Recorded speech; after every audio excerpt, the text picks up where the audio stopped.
ကြွက်ပြီးရင်ဒုတိယဒုက္ခပေးဆုံးကောင်ကခိုပဲစားစရာအဝတ်အထည်ဆေးဝါးအဆရှိတဲ့ဒီလိုပစ္စည်းတွေဆိုရင်ခိုအီးကပြဿနာအများဆုံးပဲ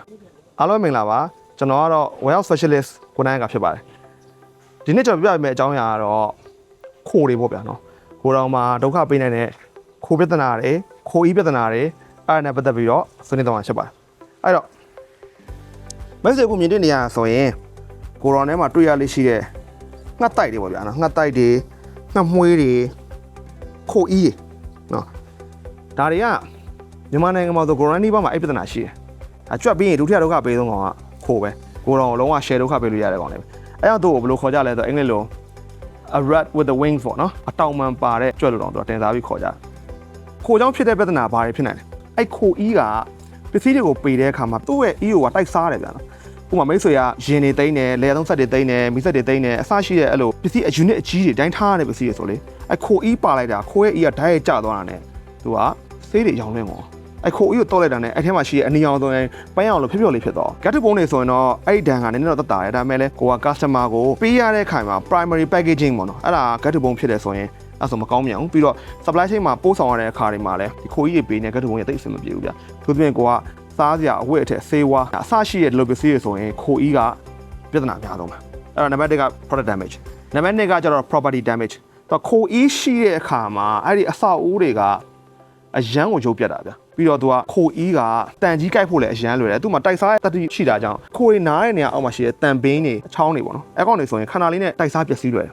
ဒါနဲ့ပတ်သက်တဲ့ history တောင်ရှိတယ်အမေရိကမှာဆိုရင် Mississippi River ရှိတယ် Mississippi River မှာရှိတဲ့တရားတစ်ခုဆိုရင်လေသူကခိုအီးကြောင့်ကျိုးတယ်လို့တော့အဲ့လိုလူတွေပြောကြတယ်တကယ်တော့သူ့ရဲ့ root cause ကတော့ခိုအီးကြောင့်တော့မဟုတ်ဘူးရင်းမြစ်ကတော့တကယ်များသူ့ရဲ့ design error တော့ပေါ့နော်ဒါပေမဲ့အဲ့လိုတရားပြိုသွားခြင်းအကြောင်းအရာမှာခိုအီးကလည်းသူကစိတ်ပိုင်းနေနဲ့ဝင်ထောက်ပံ့ပြီးဘယ်လိုလဲဆိုတော့အဲ့ဒီတရားအောက်မှာခိုတွေအများကြီးနားကြတာနောက်တော့သူတို့ရဲ့ပါတဲ့အီးတွေကဆူပြီးတော့ဒီတရားရဲ့အောက်ကတန်းနေပေါ့နော်အဲ့တန်းတွေကိုသွားပါတော့အဲ့ရအတန်ချောင်းတွေကပျော့သွားပြီးတော့တကယ်တမ်းလည်းတစ်ဖက်မှာတကယ်ကြီးကြီးမား error ရှိတဲ့အခါမှာပြိုတယ်ပေါ့နော်အဲ့လိုတော့ဆိုကြတယ်အဲ့တော့နံပါတ်2က property damage နံပါတ်3ကကျတော့သူက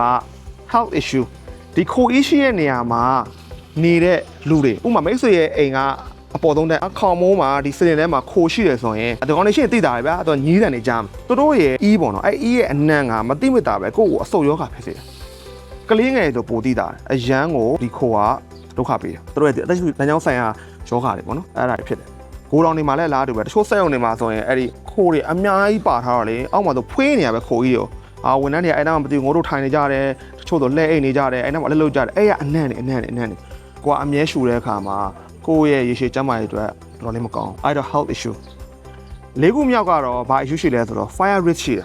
အခုလိုမျိုးကိုတော်မှာကသူကငှက်တွေရှိတဲ့အခါမှာခိုဝဲဖြစ်ဖြစ်စာကလေးတိုက်ပဲဖြစ်ပေါ့ဗျာသူတို့ကဒီလိုမျိုးအတိုက်လုပ်ဖို့အတွက်ဒီလိုပစ္စည်းလေးတဲလာဒီကောင်ကမီးလောင်လွယ်တာသူကပုံမှန်ကျွန်တော်တို့ကိုတော်ထဲမှာရှိတဲ့စက်ကူတို့တက်သားတို့ထပ်ပို့ပြီးတော့ဒီကောင်လေးတွေကမီးလောင်လွယ်အဲ့တော့ဒီကောင်လေးတွေအတိုက်လုပ်ထားတဲ့အချိန်မှာအနားမှာဗျာဒီဝါယာကျိုးပေါက်နေရတာတို့တပြားနဲ့ကက်နဲ့တပြားအပူလည်းရှိတော့အဲ့လိုမျိုးဆိုးထိုးရှိတာနဲ့ဒီကောင်တွေကမီးလောင်တယ်ကိုတော်နေမှာအဲ့ခိုအတိုက်တွေကြောင့်ငှက်အတိုက်တွေကြောင့်အဲ့ကနေစပြီးမီးလောင်လို့ကိုတော်တစ်ခုလုံးမီးလောင်သွားတဲ့ဖြစ်ရပ်တွေဆိုတာလည်းအမြဲတမ်းရှိတော့အခုလိုမျိုးအဆောက်အဦတွေကွန်ပစ္စည်းတွေနောက်လူရဲ့ကျန်းမာရေးတွေနောက်တစ်ခုကမီးလောင်မှုတွေဒါတွေကိုမဖြစ်အောင်ဒီခိုပြဿနာကိုကျွန်တော်တို့ဘယ်လိုမျိုး handle လုပ်ကြမလဲနည်းလမ်းတွေအများကြီးရှိတယ်ဗျအဲ့ထဲမှာအကောင်းဆုံးနည်းလမ်းတွေကိုကျွန်တော်တို့အစလိုက်ပြပေးသွားမယ်ကုသခြင်းထက်ကာကွယ်တားဆီးခြင်းကပိုကောင်းတယ်လို့ဆိုထားတော့အဲ့တော့ဘယ်လိုတားဆီးမလဲသူကကိုတောင်တွေမှာ entry point တွေမရှိအောင်ထားတာကျွန်တော်တို့ကဒီအဆောက်အဦတွေရဲ့ထောင်းမှာလေထပ်ပေါက်တွေရှိတယ်အဲ့ဒီထောင်းတွေကနေခိုတွေကသူတို့ကလာနားတယ်ပြီးသူတို့အထဲမှာဝင်တယ် building တွေမှာလေခိုအတိုက်လို့ကောင်းတဲ့နေရာတွေမှာအများကြီးပဲပေါ်မှာရှိတဲ့တန်းတွေဘေးတွေသူတို့အတိုက်ဆောက်လို့ကောင်းတဲ့နေရာလေးတွေရှိတယ်အားကြောင့်သူတို့ကလာပြီးတိုက်ဆောက်ကြတော့အဲ့တော့ဥဆုံး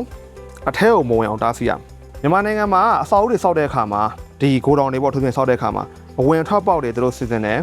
ပတိထားမဲ့နေရာတွေစီစဉ်တယ်အရေးပေါ်ထွက်ပေါက်တွေစီစဉ်တယ်ဒါပေမဲ့ကျွန်တော်တို့မေ့နေရဲ့အပိုင်းကအဲဒီခိုးနဲ့ပတ်သက်ပြီးတခါမှမစီစဉ်မိလိုက်နိုင်ငံခြားမှာကျတော့ကျွန်တော်တို့ကဒီကိုတောင်တွေကိုဆောက်တဲ့အခါမှာခိုးဝင်လို့ထွက်လို့မလွယ်တဲ့တန်တကာတွေပါတခါထည့်ပြီးတော့ install လုပ်ထားလေဝင်ထွက်ပေါက်တွေအစပေါ့အဲ့တော့ခိုးကဝင်ဖို့ source မရှိတော့အကယ်၍သူတို့ကဗျာဒီလိုတကားကြီးပေါ့ဒါမှမဟုတ်ကျွန်တော် main တကားနဲ့ပြတာ main တကားကနေပြန်ပြီးဝင်ပြီးဆိုရင်လည်းသူတို့ဝင်ရထွက်ရလွယ်တဲ့အပေါက်မရှိရင်သူတို့တောင်းတော့တိုက်ဆောက်ရနေလေးမရှိဘူး entry point တွေတားဆီးခြင်းကနံပါတ်1အရေးကြီးတဲ့ချက်ပဲနောက်တစ်ခုကမိတ်ဆွေတို့ကအပေါ်မှာအမိုးတွေကိုတားပြီးွားပြီဆိုပေမဲ့လည်းကိုက ventilation fan တွေရှိတယ် ventilation fan တွေကအမြဲလည်နေကိစ္စမရှိဘူးမြန်မာနိုင်ငံလိုမျိုးကျွန်တော်တို့ကမီးပြတ်တဲ့ကာလတွေမှာ ventilation fan တွေရက်နေရဆိုရင်အဲ့ဒီ fan တွေရဲ့နောက်မှာတန်စကာရှိမှအဆင်ပြေတယ်မဟုတ်ရင်အဲ့ fan ဂျားတွေကနေခိုးကပြောင်းဝင်ဆိုတော့ကိုယ့်ကိုတန်စကာတွေဘလောက်ကာတာမထူးတချို့ကကျတော့အဲ့တန်စကာတွေနေရာမှာကျွန်တော်တို့ကအစိမ့်ဘက်တွေကအစိမ့်ဘက်ကလည်းယာကြီးပဲတကယ်တော့အစိမ့်ဘက်ကသဘောတရားကတော့ကြိုင်ပြော့ဆွေးတယ်ပြင်အဲ့လိုမျိုးအပေါက်သေးလေးရှိရတဲ့ငှက်တွေလာလို့ရနောက်ပိုင်းဒီကောင်တွေကပြဲသွားတယ်ရှိအဲ့တော့ကျွန်တော်ကိုရောင်တွေသွားကြည့်တဲ့အခါမှာအဲ့အပေါက်တွေပေါ့နော်အပေါ်မှာရှိတဲ့အပေါက်တွေအစိမ့်ဘက်တွေကာထားတဲ့ကိုရောင်တွေအများကြီးတွေ့ဘူးတယ်အလုပ်ဖြစ်လာမင်းရေရှည်တကယ်လုံးဖြစ်အဲ့တော့ကျွန်တော်တန်စကာအစိတ်တွေထားမှုရင်လည်းအကောင်သေးလေးတွေလာတဲ့တောင်နော်တန်စကာအစိတ်လေးတွေနဲ့ကာထားခိုးတွေကိုအတန်နဲ့ကြောက်အောင်လုပ်ပြီးကျွန်တော်တို့မလောင်အောင်လုပ်ရမှာဘယ်လိုလုပ်မလဲသူကအတန်နဲ့ဆိုတာခိုးတွေသွားအဲ့လိုအတန်မျိုးပေါ့ခိုးတွေကြောက်တဲ့ frequency ရှိတယ်သူကအဲ့ဒီ frequency ထုတ်ပေးတဲ့ blood repellent လို့ခေါ်တဲ့ set တွေရှိတယ်အဲ့ set တွေကဈေးတော်နေနဲ့ကြီးတယ်တချို့နာမည်ကြီးလုပ်ငန်းတွေရဲ့ကိုတော်တွေရောက်ဖိုးလိမ့်မယ်အဲ့မှာသူတို့ဖွင့်တာအတန်တွေထွက်တီးဆိုအဲ့လိုအတန်လေးထွက်တယ်အဲ့ဒါကစက်ရုံက set တွေအတန်မဟုတ်ဘူးခိုးပြီးအောင်တက်လုပ်ထားတဲ့အတန်တွေသူ့ရဲ့ frequency ကခိုးတော်မသိဘူးတခါလူတော်ပြေးကျင်တဲ့အတန်အနေနဲ့ဆိုတော့လေအဲ့တော့ခိုးတွေကအဲ့အတန်နဲ့မလာဘူးပေါ့နော်အဲ့တော့ကျွန်တော်တို့ကသူ့ရဲ့ range ပေါ့သတ်မှတ်ထားတဲ့အကွာဝေးတွင်းမှာ7ခုစီတက်ပြီးတော့ကိုတော်ရဲ့အကွာဝေးလိုက်5-10ခုတက်ဆင်ပြီးတော့ခိုးမလောင်တားဆီးရတယ်အတန်ဖြစ်တားဆီးခြင်းပေါ့နိုင်ငံခြားမှာဒီခိုးမလောင်လုပ်တဲ့ light တွေရှိတယ်အဲ့ light တွေကတော့လေသာပွိုင်းနဲ့လို့ light မျိုးတွေပေါ့နော်သူကလဲနေကောင်လေအရက်လေးမျက်နှာကတော့လှည့်ပြီးတော့မျိုးလုံးတွေကိုထိုးနေတာအဲ့တော့ခိုးပြန်တဲ့အမြင့်ပေါ့နော်အဲ့ဒီအမြင့်မှာကတော့အောက်ကနေလှမ်းထိုးတာဆိုတော့ခိုးကအဲ့မီးလုံးကိုတွေ့တာနဲ့သူကကြောက်ပြီးတော့မျက်စိစူးပြီးတော့ထပ်ပြေးပေါ့အဲ့ဒီပုံစံမျိုး6တာပေါ့နော်ဒါပေမဲ့အဲ့ကောင်ကအမြင့်ပလက်တက်ထားရတယ်တက်ထားပြီးတော့သူကလည်းအမြင့်လဲပတ်နေရတယ်ပေါ့နော်အဲ့ထက်ပိုပြီးတော့ cheap ဖြစ်တဲ့ option တစ်ခုရှိတယ်အဲ့ဒါကဘာလဲဆိုတော့မှန်ကွက်ကလေးတွေမိတ်ဆွေတို့လိုင်တာဘက်လာဆိုအဲ့ရဓာတ်တိုင်တချို့မှတော့တွေ့ဘူးလိမ့်မယ်သူကမှန်ကွက်ကလေးတွေကလေတလက်လေးလိုပဲလေတိုင်အဲ့မှန်လေးကလဲနေရလေလဲတဲ့အခါမှာသူကနေရထိုးတဲ့အလင်းနဲ့ငှက်တွေမျိုးလုံးသွားထိုးတော့ငှက်တွေကမျိုးလုံးစူးတော့ကြောက်ပြီးတော့မလာဘူးပေါ့နော်အဲ့ဒီလေတလက်လေးလည်းတော့သုံးလို့ရတယ်တချို့ကကြတော့ဒီစက်ကူပန်ကာလိုဟာမျိုးလေးအဲ့ဒါကမှရောင်းရပန်ကာလေးလည်းရောင်းနေနိုင်ငံခြားမှာကျွန်တော်တို့ဒီ online shop တွေကလည်းဝယ်လို့ရတယ်ဒီကလှမ်းမှာတဲ့ဆိုင်တွေပေါ့အဲ့တော့အဲ့ထက်ပိုပြီးတော့သက်သာတဲ့ option တစ်ခုကတော့ CD ပြားပဲမဲဆိုတော့အိမ်မှာရှိတဲ့သချင်းငွေတွေလိုမျိုး CD ပြားလို့တွေရှိတယ်ဆိုတော့အဲ့ဒါလေးကျိုးလေးနဲ့ချိန်ပြီးထားလိုက်သူ CD ပြားလေးတွေလေးတက်ရင်လဲတယ်ဗျာလှဲ့နေရောသူကနေထိုးတဲ့အခါမှာအလင်းလဲပြန်တယ်အဲ့တော့ငှက်တွေကြောက်တယ်ပေါ့နော်ဒါကတော့ဈေးသက်သာဆုံး option ပေါ့ခိုးနားတဲ့နေရာမရှိအောင်စဉ်းစားပေးတာခိုးတွေနားတဲ့တန်းတွေမရှိအောင်တက်လောက်ထားဗတ်တာလို့ထားတဲ့တန်းတွေရှိတယ်ဥမာအဆောက်အဦရဲ့တန်တန်းတွေပေါ့နော်အဲ့တန်တန်းတွေဆိုရင်အဲ့ဒီအောက်မှာ spike တွေထားပေးရတန်ချောင်းတွေပေါ့အဲ့တော့တချို့ကကြတော့ spike ကိုမှအခွေးလိုက်ရောင်းတယ်အဲ့ခွေးလောက်တန်းစီထားလို့ရတယ်ချော့ချော့လို့မဟုတ်သူကတန်ချောင်းလေးတွေပါတဲ့ဟော sticker လေးနဲ့ sticker လေးတွေကတ်လိုက်တယ်ဆိုလဲသူခိုးကသူတို့နားဖို့လိုတယ်ချောင်းချောင်းနားလို့မရဘူးအဆူးတွေရှေ့ဆိုသူတို့မလာအောင်အဲ့လိုနည်းနဲ့လေဒီခိုးမလာအောင်တားစီလို့ရပြည်ရင်းရကိုတော်နေမှာလဲတချို့လူတွေညံကောင်းစွာလဲဒီတန်ချောင်းတွေပေါ့နော်စူးတွေကိုလိန်ပြီးတော့အဲ့လိုမျိုးပတ်ပတ်လဲထားရတယ်ကျွန်တော်တွေ့ဘူးတယ်အဲ့နီလန်းကလည်းတကယ်လို့ဖြစ်တယ်ဟိုကျွန်တော်တို့နံပါတ်1နီလန်းလိုမျိုးကိုကအပေါ်ကဝင်ပေါက်တွေအကုန်လုံးကိုတန်စကားလေးတွေကာပြီးသွားတယ်ဒါပေမဲ့လည်းဒီလို main တကားမကြီးတွေဖွင့်တဲ့အခါမှာခိုတွေကငုံပြန်လာပြီးတော့အထဲမှာသူတို့လာနေတာပဲကိုကစိုးရင်လည်းဆိုရင်ပိုက်ကွန်ဟိုဘက်ဒီဘက်ထားလိုက်ပိုက်ကွန်ကိုကျွန်တော်လူတရက်လောက်အမြင့်လောက်ပဲချထားပိုက်ကွန်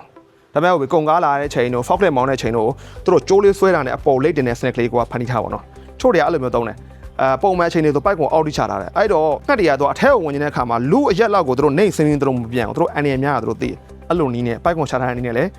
ငှက်တွေမလာပုံမှန်အားဖြင့်ဆိုရင်ပဲတို့ပြောင်းတို့ဆန်တို့အစရှိတဲ့ကိုတော်တွေမှာပိုက်ကွန်ချရတဲ့နီးလန်တွေကိုတော်တော်များသုံးတာကျွန်တော်တွေ့ဘူးလေနောက်ဆုံးနီးလန်ကကြတော့ခိုပြေးတဲ့ဆေးတွေပေါ့နော်ဖြန်းတဲ့ဆေးလေးတွေရှိတယ်ခိုပြေးတဲ့ဂျယ်လေးတွေရှိတယ်အဲကောင်လေးတွေကိုလိန်ထားမယ်ဆိုရင်အဲ့နန့်ကိုခိုကြောက်တယ်ပေါ့များသောအားဖြင့်ကတော့အဲ့နန့်တွေ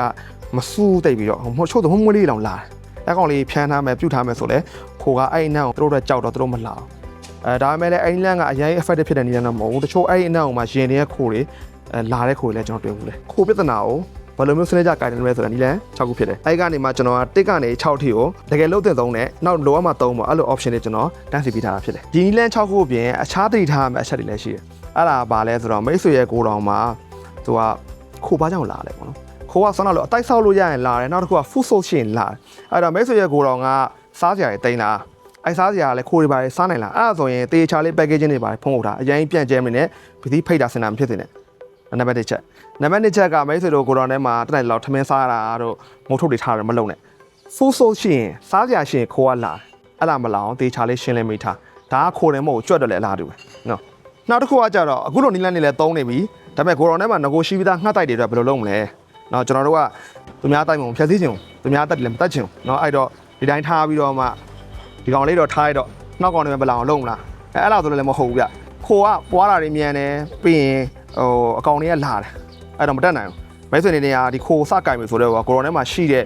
ခိုနိုင်တဲ့နေရာတွေကိုလိုက်ရှင်းရမယ်ဆိုတော့တန်စကားတွေကားမယ်ရှိပြီးသားတိုက်တွေတွင်လည်းတခါတည်းအပေါ်ကနေယူချလာပြီးတော့လွတ်ကင်းနေမှာတော့ထားပေးလိုက်ထုတ်ပြရမယ်ဗျာဒီအတိုက်တွေကိုအပြင်ထုတ်ရမယ်ငှက်တွေကိုလည်း6လန့်ပြီးပြင်ထုတ်ရမယ်အဲ့ဒါပြီးတော့မှဆန္ဒလို့တန်စကားတက်တာတို့ဆေးဖြန်းတာတို့သုံးဖို့ spike တွေထားတာတို့နော်ပြီးတော့ပိုက်ကွန်တက်တာတို့အစားရှိတာတွေဒါတွေလုပ်လို့ရမှာဖြစ်တယ်ဟောရင်အထဲမှာဒီကောင်ရှိနေရင်အပြင်ဟာတွေလုပ်တဲ့လက်ကားပဲအခုပြောသွားတဲ့နီလန်းတွေမှာမိတ်ဆွေတွေနဲ့ဟာဆရာကျွန်တော်ဟိုဟာဘယ်ရဝယ်ရမလဲဒီဟာဘယ်ရဝယ်ရမလဲလက်ရှိမှာတော့မြန်မာနိုင်ငံမှာဒီဆန္ဒလို့ဒီခိုးနဲ့ပတ်သက်တဲ့ device တွေဝယ်ရပြုတ်ရတာအခက်အခဲလေးတွေနေနေရှိတယ် online ကနေမှာယူတဲ့ရင်တော့ကျွန်တော်တို့နီးစက်ရနိုင်ငံတွေကနေပြီးတော့လှမ်းမှာလို့ရတယ်ပေါ့နော်အဲ့တော့အလွယ်ဆုံးနီလန်းတွေဖြစ်တဲ့ဆန္ဒလို့စရီပြားချိတ်တာတို့ဘာလို့ဒါကတော့လက်တလောချက်ချင်းထားလို့ရတဲ့နီလန်းတွေပဲဒါပေမဲ့မိတ်ဆွေကဒီဆန္ဒလို့ခိုးပြဿနာတွေကြွပြဿနာတွေပြီးခဲ့တဲ့ခါကကျွန်တော်ရှင်းပြခဲ့တဲ့ချပြဿနာတွေဒါတွေအားလုံးကိုတစ်ခါနဲ့လုံးဝပြီးသွားခြင်းနဲ့ဆိုရင်တော့အကောင်းဆုံးနည်းလမ်းကတော့ pass control တောင်းဖို့ပဲ pass control company တွေကသူတို့ကဒီလိုစက်ရုံတွေအလုပ်ရုံတွေဒီလိုနေရာတွေမှာရှိတဲ့ကြွက်တွေချတွေခိုးတွေဒီပြဿနာတွေဖြစ်ရှင်းပြရတယ်အိမ်မှာသုံးတဲ့ကြွက်ထောင်ညောက်တွေဆေးတွေကတကယ်လုပ်ငန်းသုံးတော့ကမလောက်လောက်ဒီမှာကကြွက်တွေဆိုလည်းအများကြီးရှိတယ်ခိုးတွေဆိုလည်းအများကြီးရှိတော့သူတို့မှာကျတော့ဒါနဲ့ပတ်သက်တဲ့ဆေးတွေ equipment တွေပြီးတော့စနစ်ကြလုပ်တဲ့procedure တွေရှိတယ်အဲ့ဒါ pass control company ခါရဲခေါ်လိုက်မယ်ဆိုရင်မိတ်ဆွေရဲ့ကိုယ်တော်မှာဆန္ဒပြဿနာတွေကိုတခါတည်းခေါင်းရင်းရှင်းထုတ်ပြီးသားဖြစ်သွားမယ်ပြင်တော့ပုံမှန်လာစစ်ပေးမယ်